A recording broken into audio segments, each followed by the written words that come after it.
You know, the world could always use more heroes.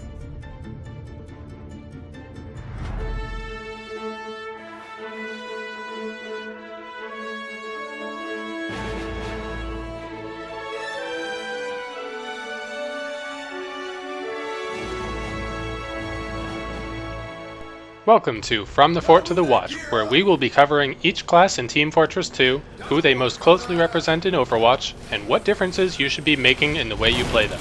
Today we will be covering Team Fortress Incorporated's high-thinking, hard-hatted engineer, and his counterpart, the bearded Swedish dwarf Torbjorn. Torbjorn is a condensed redesign of the engineer class from Team Fortress 2. He only has one building, a turret. You build it, repair it, and upgrade it, like TF2. You'll notice you have a scrap meter on your screen as the Swede, but scrap actually has nothing to do with your turret. Everything you do in relation to your turret requires no scrap, but you can only hammer out upgrades to level 2. If you play Team Fortress 2 and pick Engineer because you're not great at very fast-paced Twitch shooter classes, but you like to contribute buildings to the team, you may want to try other heroes first. The main reason being, Torbjorn's turret is weaker than the Engineer's Sentry in a few ways. It doesn't turn quite as fast or deal nearly as much damage, but it does have longer range. The balancing factor is Torbjorn himself. Torbjorn is designed to be used in combination with his turret, instead of letting it do most of the work. Anytime your turret is not enough firepower, use the Rivet gun, which is accurate to long range and can be fired like a shotgun with its secondary fire. It also has a much bigger magazine than TF2's shotgun, and unlike the shotgun, it can't load shells individually and its reload animation can't be interrupted. So, engineer players will need to unlearn their instant reload reflex. Overall, the Rivet gun is a lot stronger and more range effective than TF2's shotgun. Its main fire is also a moving projectile, so it might be fun spending some time practicing with it against moving targets in the training bot stage. In TF2, a common practice for an engineer is to tank a sentry, using it as cover while simultaneously repairing damage to it. This is mildly possible in Overwatch, but much less effective due to slow repair speed and your sentry's low profile. If something is attacking your turret, the best way to stop damage will be to take out the attacker, then go back to your turret to repair it. Even if your turret goes down as a result, it's cheap as free to replace.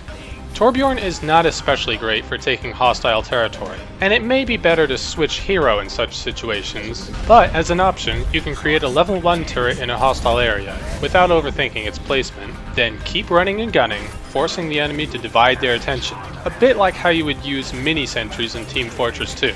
A nice factor of this is you don't have to worry about having the medal or losing the medal invested in another placement.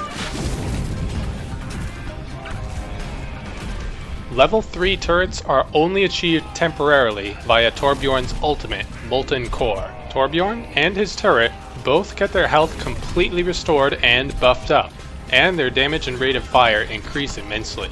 Once you have Molten Core charged, it becomes safer to venture out a bit farther from your turret. If you then happen to notice your turret is being attacked, pop out Molten Core to repair all damage and give it an edge.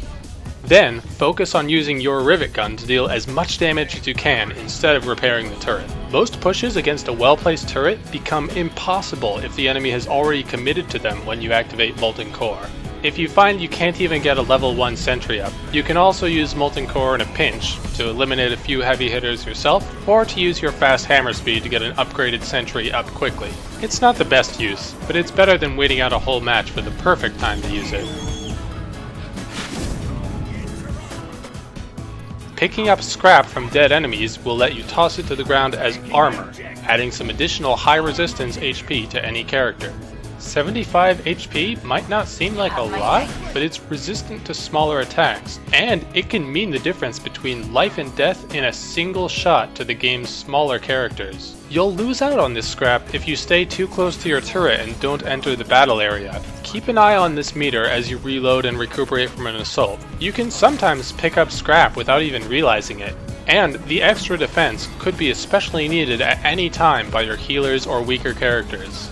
Even if everyone has armor, having the pickup on the ground could heal someone mid-firefight. That's all for this video. Please recommend the series to new players from TF2 and offer format suggestions in the comments. Next video we'll be covering the medic and how to change your playstyle as Mercy.